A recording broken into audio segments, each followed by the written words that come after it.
2017 என் partner இறந்ததுக்கப்புறம் என் ஃப்ரெண்ட்ஸ்லாம் இதை பற்றி பேசிகிட்டு இருந்தாங்க. அவங்க ரொம்ப அன்பாக இருந்தாங்க, ரொம்ப அந்யோன்யமாக இருந்தாங்க.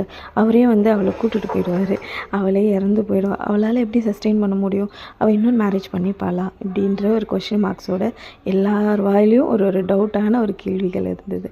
அன்றைக்கி என் மனநிலை எப்படி தெரியுமா இருந்தது? மென்டலி ஃபிசிக்கலி ரொம்ப வீக்.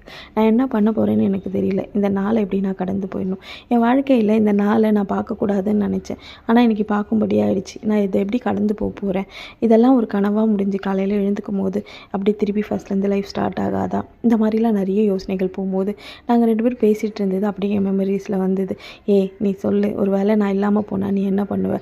நீ இல்லாத அடுத்த நாள் இந்த உலகத்தை என்னால் பார்க்கவும் முடியாது, இந்த உலகத்தில் என்னால் வாழ முடியாது சொன்னேன்னா இன்றைக்கி ஒரு வீடியோலையும் பார்த்துட்டு தான் இருக்கேன்.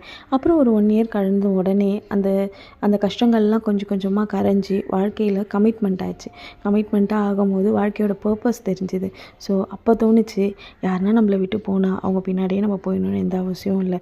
நம்ம வாழ்க்கைக்குன்னு ஒரு பர்பஸ் இருக்குது, அதை முடிச்சுட்டு தான் போகணுன்னு.